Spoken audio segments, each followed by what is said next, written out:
saya Fariza Ilmi, mahasiswa PGSD UMS Angkatan 2017, NIM A510170154, mahasiswa semester 7, kelas D.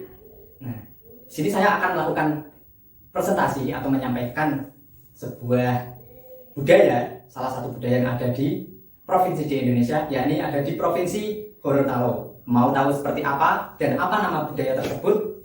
Simak terus tayangan ini. Nah, seperti apa yang telah saya sampaikan tadi, kalau ingin tahu seperti apa nama budayanya, simak terus tayangan ini. Baik, kalau sudah, saya akan menyampaikan nama budaya yang ada di Provinsi Gorontalo ini. Salah satu nama budaya tersebut adalah tradisi Tumbilo Tohe. Nah, pasti masih asing kan dengan kata Tumbilo Tohe dan seperti apa tradisi ini. Jadi, Tumbilo Tohe sendiri secara etimologis atau secara bahasa memiliki arti memasang lampu. Tumbi yang berarti pasang dan tohe berarti lampu. Jadi kalau dirangkai adalah tradisi memasang lampu, seperti itu teman-teman. Nah, sejarahnya bagaimana? Sejarahnya yaitu sekitar pada abad ke-15 budaya ini diyakini sudah berlangsung, dan pada saat itu penerangan atau memasang lampunya dengan nama wango-wango. Nah, wango-wango ini apa? Wango-wango merupakan seludan sejenis tumbuhan ya sepertinya itu, yang kemudian diruncingkan lalu dibakar.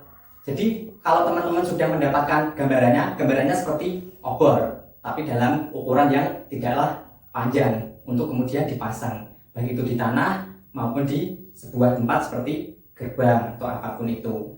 Nah, tradisi Tumbilo Tohe ini dilaksanakan pada malam-malam terakhir bulan Ramadan. Jadi tradisi Tumbilo Tohe ini dilaksanakan menjelang maghrib 3 malam terakhir bulan Ramadan.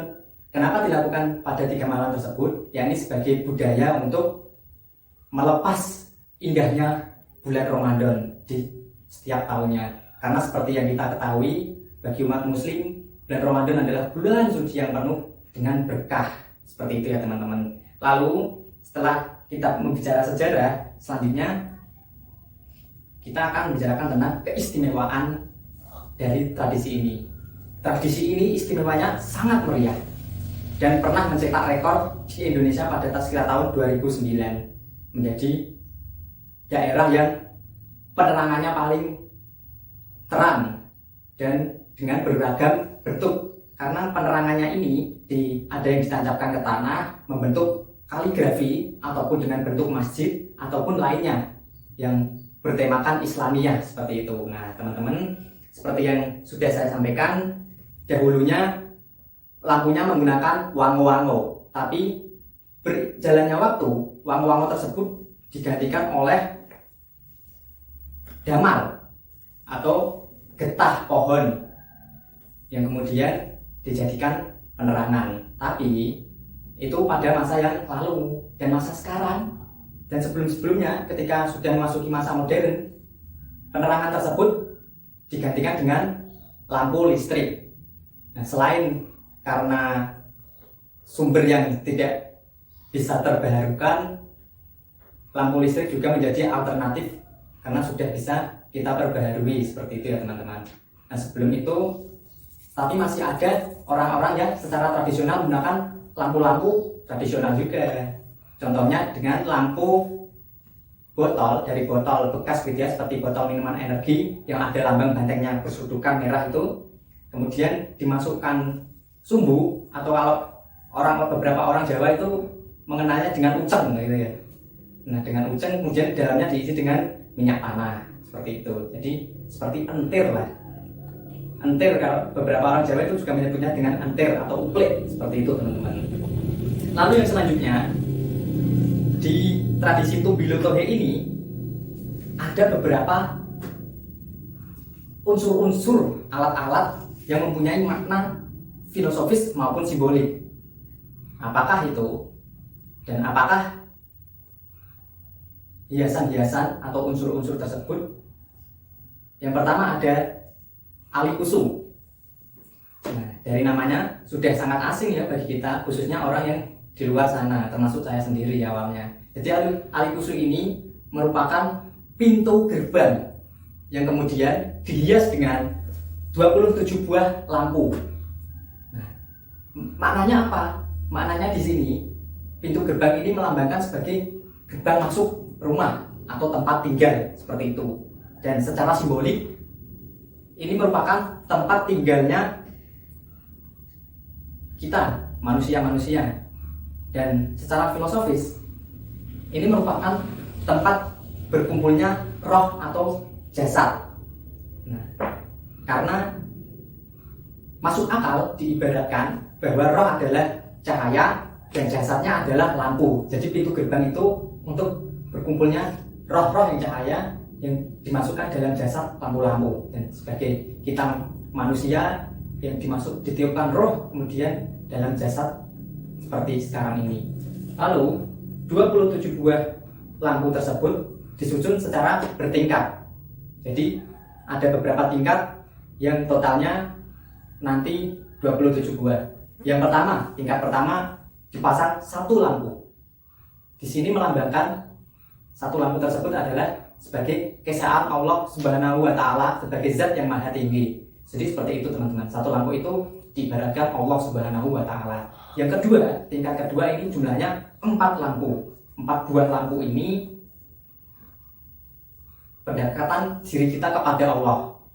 Jadi pendekatannya seperti apa? Yakni melakukan syariatnya, syariat, yang kedua tarekat, kemudian hakikat dan makrifat untuk mencapai ridho Allah Subhanahu wa Ta'ala. Di 4 buah lampu itu melambangkan cara pendekatan diri kita kepada Allah. Yang tingkat ketiga ada 9 buah lampu. 9 buah lampu tersebut menyimbolkan adanya Rasul Allah, kemudian 4 sahabatnya yang terdekat, dan kemudian 4 malaikat, yakni malaikat Jibril, malaikat Mikail, malaikat Israel, dan malaikat Israfil. Lalu yang terakhir, tingkat terakhir terbawah ada 13 buah lampu yang menyimbolkan 13 rukun sholat. Jadi begitu teman-teman. Selanjutnya ada lale. Lale ini merupakan janur kuning, sebutan bagi masyarakat di Gorontalo. Nah, lale ini disimbolkan menyambut kehadiran malam Lailatul Qadar. Karena kan tradisi Tumbil Tohe ini dilaksanakan 3 hari malam terakhir, 3 hari terakhir malam Lailatul Qadar, 3 hari terakhir bulan Ramadan, gitu teman-teman, mulai dari maghrib hingga pagi seperti itu. Nah, lale ini merupakan cerminan dari masyarakat Gorontalo, yakni kita harus riang untuk menyambut malam Lailatul Qadar. Karena kan ketika janur kuning itu tertiup angin, itu seperti menari-nari. Nah, disitulah disimbolkan bahwa masyarakat Gorontalo harus riang untuk menyambut malam Lailatul Qadar. Selanjutnya ada butulo. Butulo ini merupakan botol kaca tempat lampu pijar. Seperti yang sudah saya sampaikan di awal tadi, masih ada masyarakat yang menggunakan lampu tradisional berupa botol-botol bekas, kemudian dimasukkan sumbu untuk dijadikan lampu seperti itu. Nah, botol kaca ini tempat lampu pijar menyimbolkan bahwa dalam kehidupan ini kita harus teguh dan sabar. Dan lampu botol wadah lampu pijar ini diibaratkan seperti Al-Quran, di mana Al-Quran itu menerangi jalan hidup kita dan memberikan ketenangan kita dalam berkeimanan seperti itu. Lalu yang selanjutnya adalah aksesoris lain, yakni bernama tubuh. Tubuh ini merupakan sumbu dari botol kaca tadi. Nah, sumbu ini kan lurus ya, lurus itu diibaratkan jalan proses kita hidup. Nah, jalan proses kita hidup ini tidaklah mudah, melainkan ada sebuah masalah-masalah, tindakan-tindakan buruk seperti itu. Nah, benang yang lurus ini menimbulkan seperti yang diajarkan dalam Islam, yakni ihdinas siratal mustaqim, tunjukkanlah kita jalan yang lurus. Nah, jalan yang lurus ini diibaratkan sumbu tadi, bahwa sebagaimana kita orang muslim, kita harus berjalan mengikuti intuisi dari Allah Subhanahu wa Ta'ala, di mana kita harus mengikuti jalan yang lurus tadi. Dan apabila ada benang yang kusut, itu diibaratkan adalah tindakan-tindakan yang buruk yang pernah kita lakukan. Kemudian kan sumbu itu akan dibakar. Nah, dibakar itu tujuannya adalah untuk menghilangkan kusut-kusut tadi. Yang berarti kusut tadi adalah kejelekan-kejelekan yang pernah kita lakukan dalam berproses hidup sebagai hamba Allah Subhanahu wa Ta'ala. Seperti itu teman-teman. Lalu yang selanjutnya, aksesoris dalam tradisi Tumbilu Tohe ada yang namanya polu hango, yakni sejenis tanaman bunga kemudian dirangkai dan biasanya warna-warni lalu dihiaskan di alikusu. Nah, jadi maknanya di sini bunga-bunga yang warna-warni tersebut diibaratkan sebagai warna-warni proses kita dalam berkehidupan.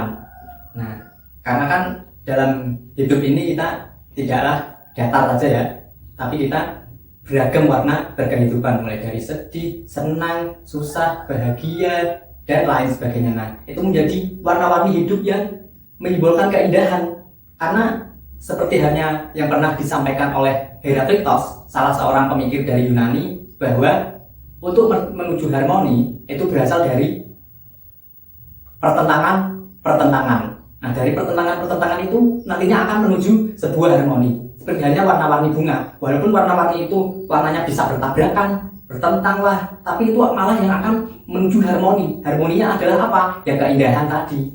Dan seperti yang Allah katakan bahwa Allah itu menyukai keindahan. Jadi diibaratkannya seperti itu teman-teman. Yang selanjutnya aksesoris lain adalah patodu. Patodu ini dalam bahasa Gorontalo berarti tebu. Pasti tahulah teman-teman mengenai tebu. Tebu itu kan sifatnya manis dan ketika muda masih tawar ya. Nah, diibaratkan sini tebu yang semakin tua semakin manis. Jadi bisa kita katakan bahwa semakin kita berkurang usia dan secara angka bertambah, kita harus semakin memaksimalkan hidup kita menghamba kepada Allah Subhanahu wa Ta'ala agar pada akhirnya nanti berujung manis dari Allah yang dapat kita petik. Seperti itu teman-teman. Lalu yang terakhir, aksesoris terakhir ada yang namanya lambi. Lambi ini adalah pisang. Apa yang ada di pikiran teman-teman mengenai pisang? Buah yang banyak dan mudah sekali untuk ditemui. Tapi teman-teman pasti tidak menyadari bahwa pisang tidak akan mati sebelum dia berbuah. Nah, sini teman-teman sudah mulai ada dorongan ya, kenapa tidak diberikan seperti itu. Jadi di sini diibaratkan dengan adanya lambi ini, pisang, kita harus terus teguh dan sabar berjuang dan mengikuti jalan yang lurus. Kemudian dengan pertentangan-pertentangan kita harus melakukannya dengan maksimal dan agar kita memetik buah yang tumbuh sebelum kematian kita datang. Jadi simpelnya kita terus menabung amalan sebelum ajal kita datang, karena kan kematian tidak ada yang tahu. Seperti itu teman-teman. Nah, jadi inti dari tradisi Tumbilu Tohe ini adalah menyambut atau untuk melepas hari-hari terakhir bulan Ramadan, bulan yang sangat suci bagi orang muslim dan sangat dirindukan karena banyak sekali di situ limpahan-limpahan berkah yang digandakan. Seperti itu teman-teman. Dan di tradisi Tumbilu Tohe ini sangat menggambarkan bagaimana kehidupan muslim untuk terus beramal agar memetik buah. Seperti itu teman-teman. Nah, jadi ada dua hal yang saya lewatkan, yakni Tumbilu Tohe tidak lepas dari bunggu atau meriam bambu. Kalau di Jawa biasanya di beberapa daerah disebut meriam bumbung. Kalau daerah saya namanya dul.